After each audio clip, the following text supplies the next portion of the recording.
Programa Viva Ubuntu, apoio cultural, Lacoste Beer, RS 509, número 6504, anexo à lavagem do Aladim. Forever Live, representante em Camobi, Inês Negrini. Ubra, nós transformamos sonhos em propósitos, nós fazemos Ubra.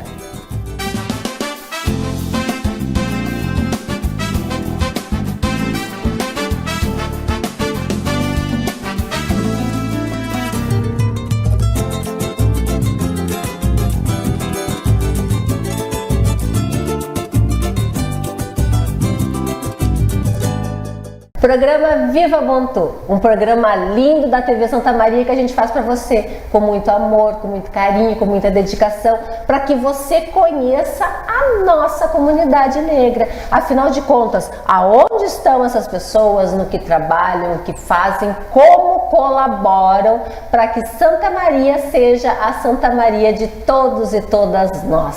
E hoje eu estou aqui com uma pessoa incrível que eu conheci nas redes sociais, porque eu sou rata de rede social, eu vou lá e procuro, e eu achei o Guilherme. Eu disse, meu Deus, eu preciso conversar com o Guilherme. Guilherme, muito obrigada por ter aceito, por estar aqui conosco. Eu que agradeço pelo convite, é um prazer estar aqui no Viva Ubuntu.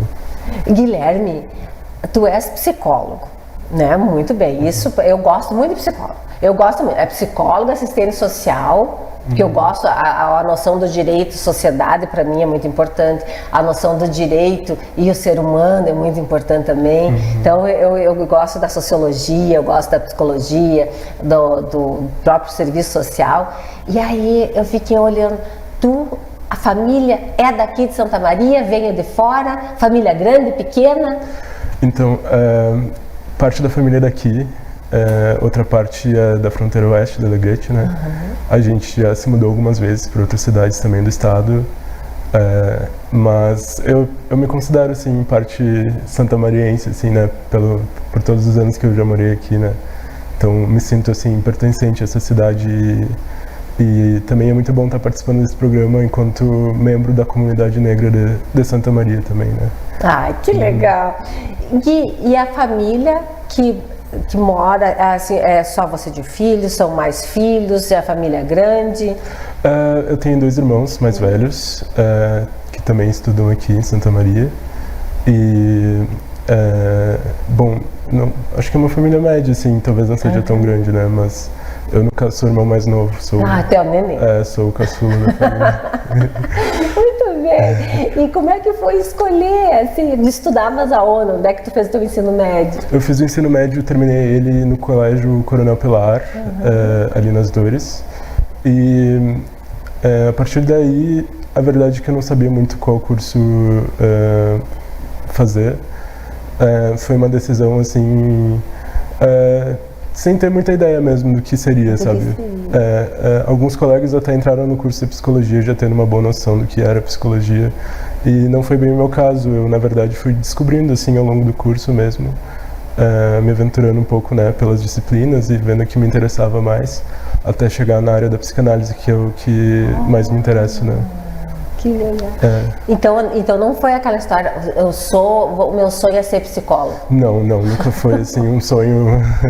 Mas a gente vai percebendo o nosso desejo a partir do que a gente se interessa, né? Pelas leituras que a gente faz, pelos assuntos, né, que nos interessam mais, enfim, pelos temas. E acho que a psicologia acaba dialogando com várias questões, né? Pessoais, assim, e existenciais mesmo, né? E é um espaço que eu acho interessante, assim, pra gente refletir sobre nós mesmos e sobre a vida, enfim. Eu acho que ele é muito do autoconhecimento também, né?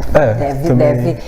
A impressão que eu tenho, assim, ó, tu fazendo um curso de psicologia, tu vai entrando, mergulhando. É um processo, né, de investigação. E eu acho que é bom, acho que todo mundo que passa pelo curso de psicologia é bom que tenha, assim, também esse processo de investigação, né, para que também eventualmente tenha condições de escutar uma outra pessoa, né, já tendo não exatamente passado pelo processo, digamos assim, né, mas que esteja em processo, né, de investigação e autoconhecimento, por que não? E dentro disso, Guilherme, você como homem negro, Tu se reconhecia dessa forma ou não? É interessante, assim, me reconhecia porque acho que no âmbito familiar a negritude, não só por uma questão fenotípica, né, de pele, mas culturalmente foi transmitida de uma forma que permitiu com que eu e os meus irmãos, enfim, nos reconhecêssemos enquanto pessoas negras. Mas é um processo que vai se desdobrando ao longo do tempo, né? Não é algo muito fixo ou estável, né? A gente vai tendo diversos conflitos, assim, que tem a ver com a experiência de ser negro, né, no Brasil e vivenciando o racismo, inclusive, né? Então, acho que as experiências que a gente tem com outras pessoas e ao longo da vida também vão, de alguma forma, forjando, né, a nossa noção de negritude.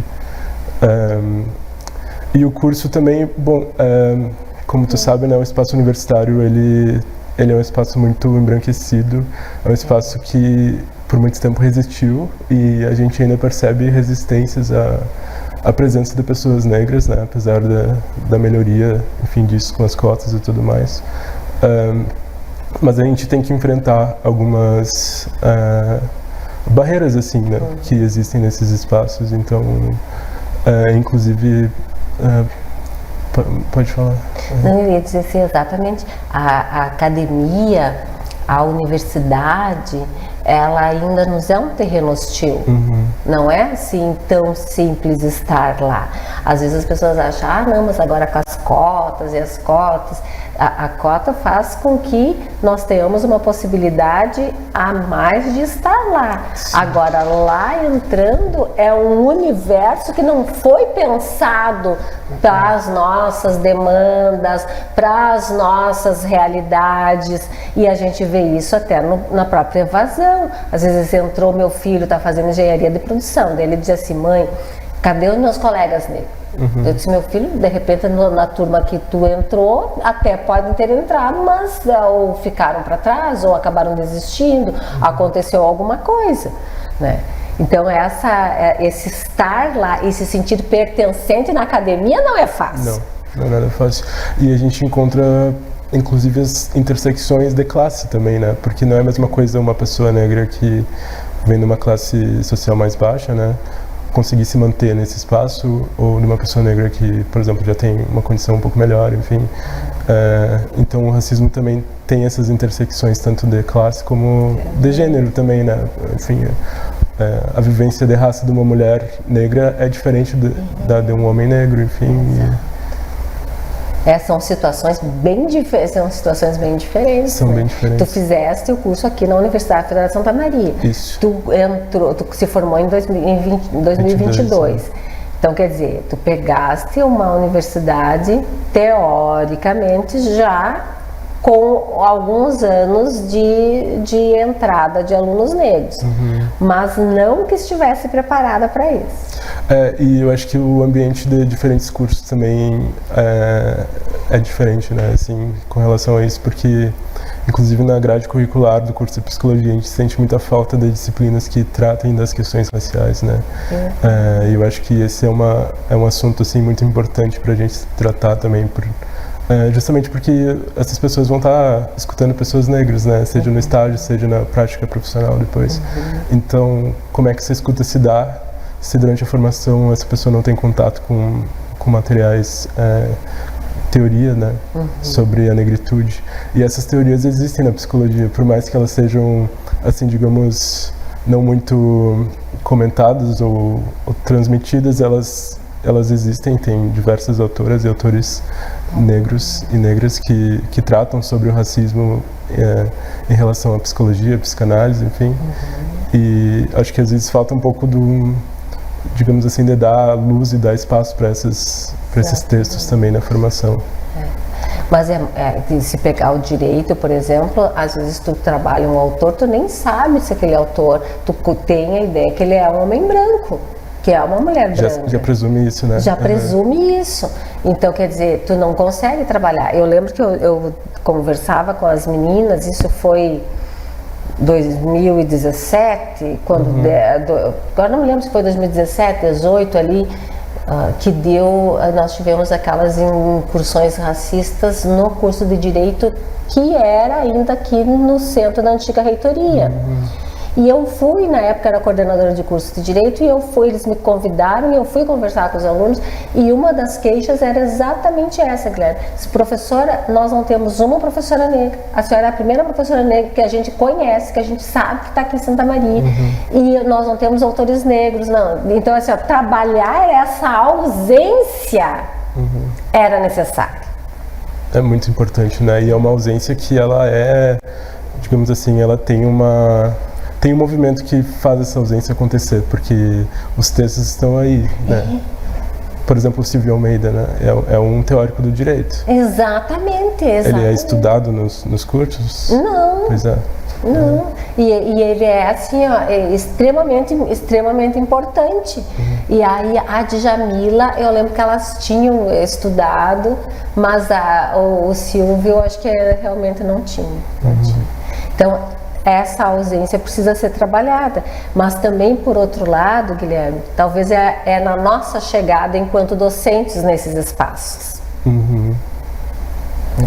Talvez a gente tenha esse caminho ainda a seguir. A gente vai fazer um intervalinho e a gente já volta.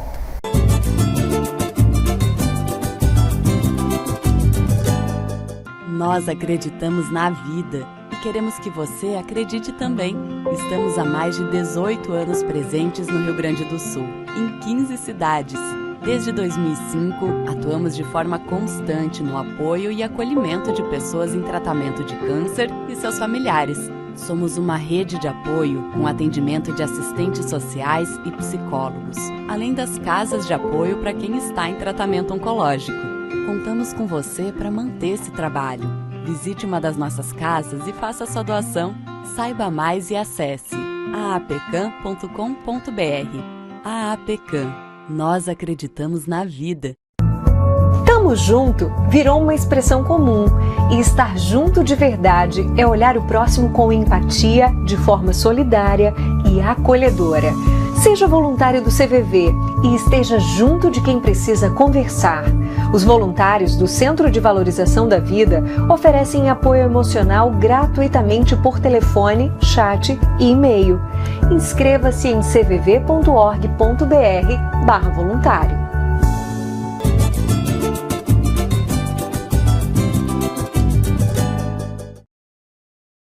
Hoje nós conversando com o Guilherme, que é psicólogo, que está fazendo doutorado na URGS em Porto Alegre, está aqui hoje conversando com a gente.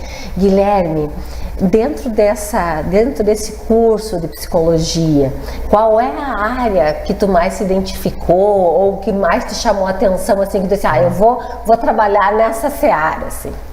Então, ao longo do curso eu fui me interessando mais pela psicanálise, fui tendo uma proximidade maior com os temas que essa área trata, assim, e foi a área pela qual eu me interessei mais, sabe?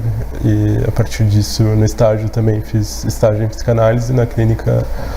O curso de psicologia tem uma clínica pública no FSM, né, que atende a comunidade geral de Santa Maria, e foi um estágio orientado pela psicanálise, assim, né?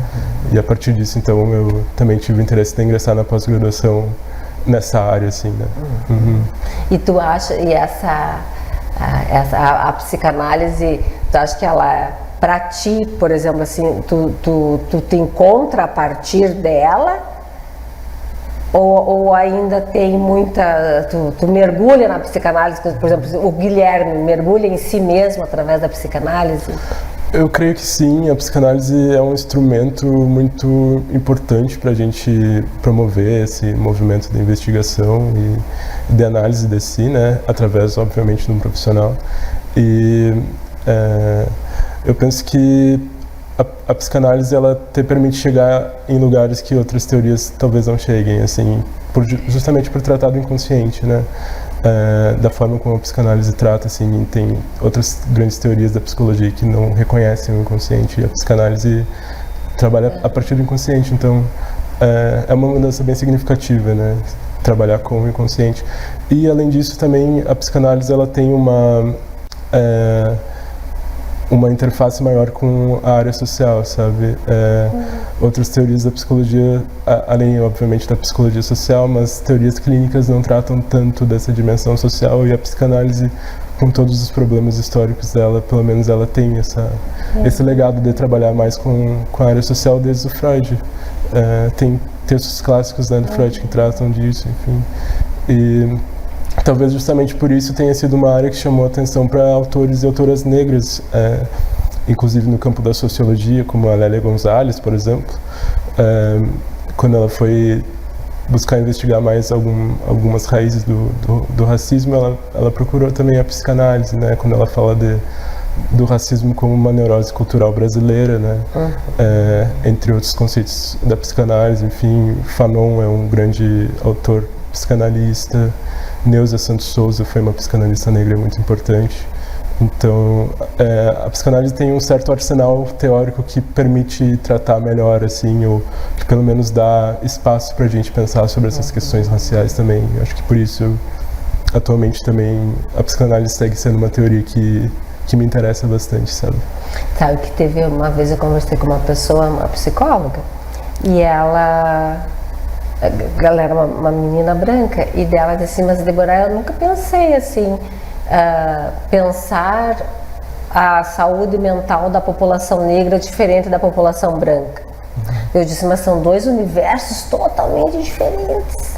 Ela disse: não, mas para te ver, talvez ela tenha feito toda a graduação dela e não tenha chegado nessas interfaces do pensar da psicologia voltado para questões que são nossas, que são do universo da população negra, que nos interpassam no nosso cotidiano.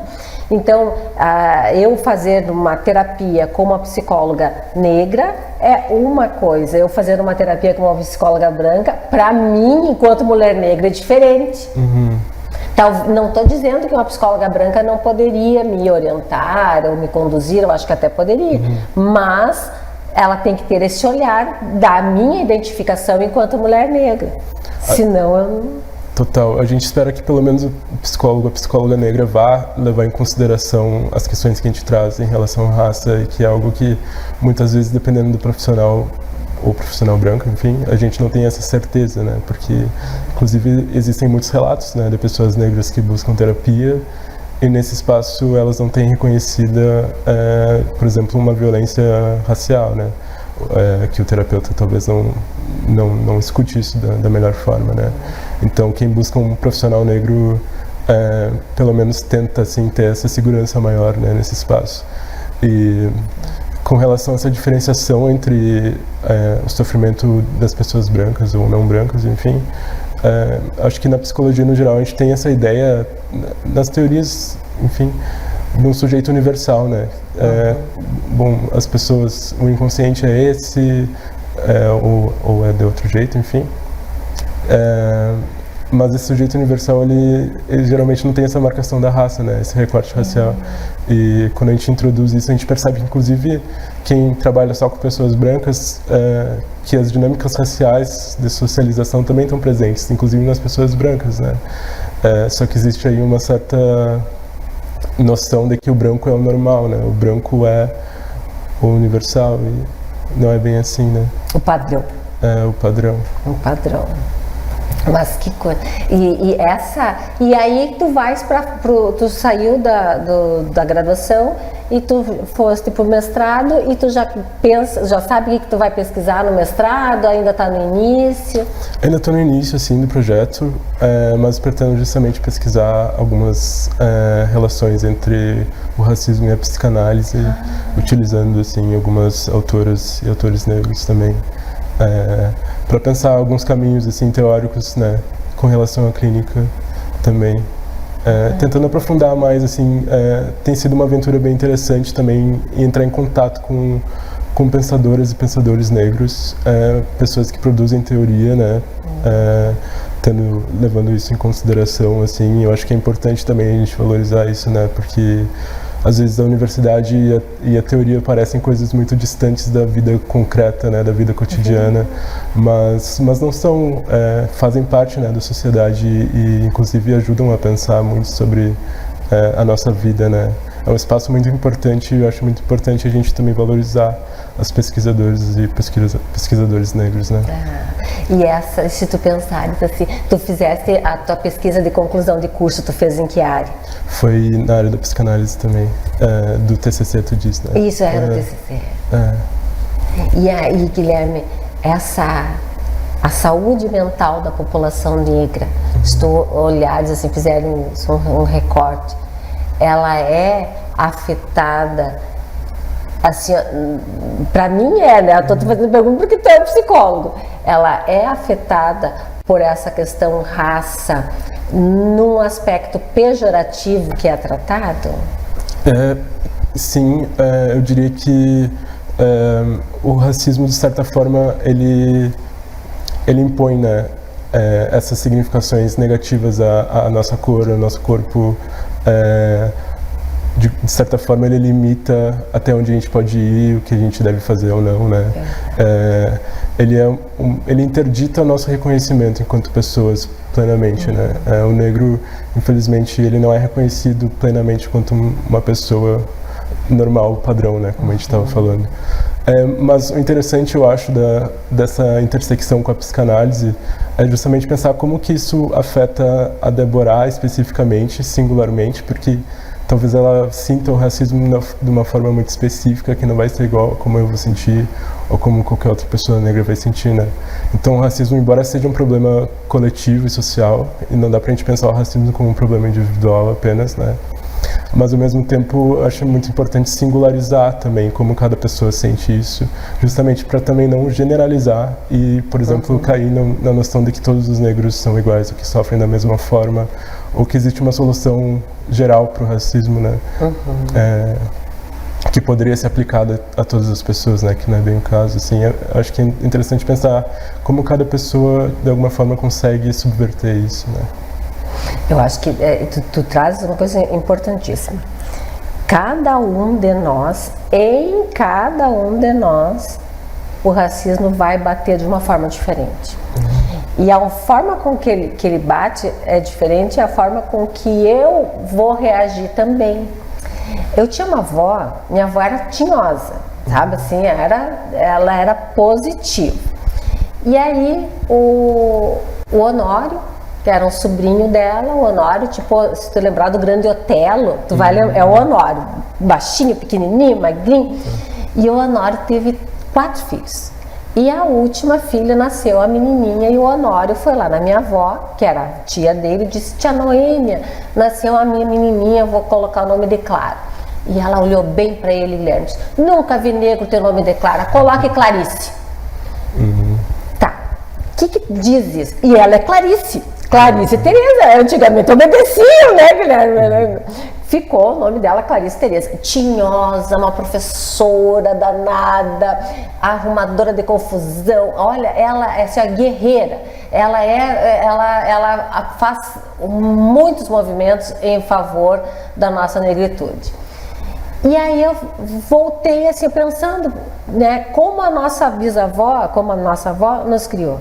Sempre com muito orgulho de quem nós éramos.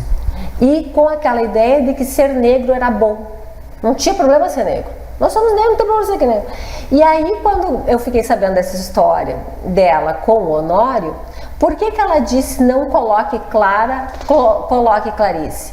Claro que nós negros podemos ter o nome de Clara. Não tem problema nenhum ter o nome de Clara.